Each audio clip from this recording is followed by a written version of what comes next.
Another whipbird called, but I didn't have time to look for him. If our guide was right, these ancient forests were places of great secrets, great mysteries, and all this just minutes from the most beautiful beaches I'd ever seen. Click, click, click. Some of the tourists couldn't stop taking photos.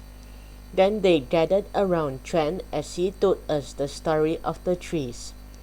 We are standing in the remains of an ancient landscape that reaches back 300 million years.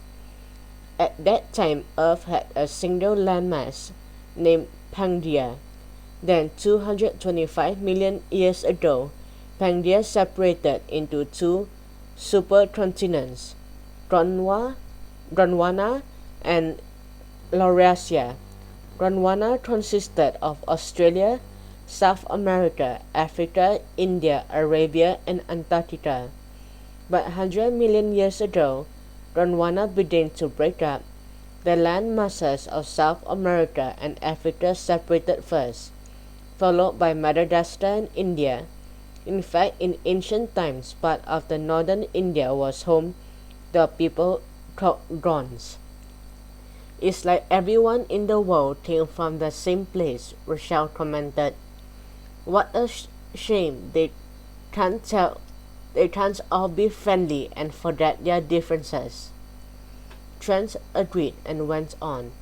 Australia remained attached to Antarctica. In those days, long before Antarctica was covered with ice, it was covered with trees. About 65 million years ago, some say 40 million years ago, Australia broke away and moved northward. At about 5 to 7 centimeters a year, smaller fragments moved eastward to become New Zealand and New Caledonia. As Australia kept moving northward, the continent dried. New species of plants evolved, but today when you walk here you can see the remains of the ancient Gondwanan forest that once covered all the Australian continent. And many of the plants survived prehistoric events that saw dinosaurs, and 3/4 of all living species disappeared. Glenn couldn't take his eyes off the three twisted beaches.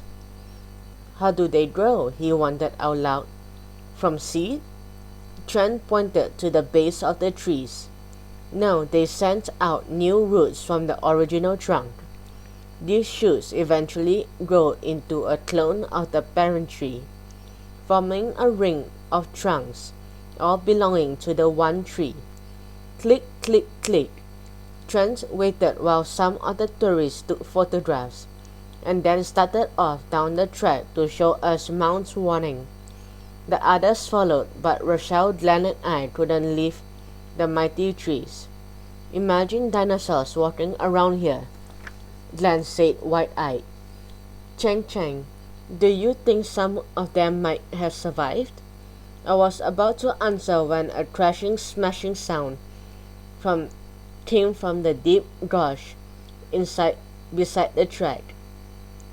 Rochelle jumped. What's that? I'll bet it's dinosaurs, Glenn blurted out. Ridiculous, Rochelle snorted. You heard what Trent said. They're all dead. Well, there's something in the forest, something big, I said, and it seems to be coming our way.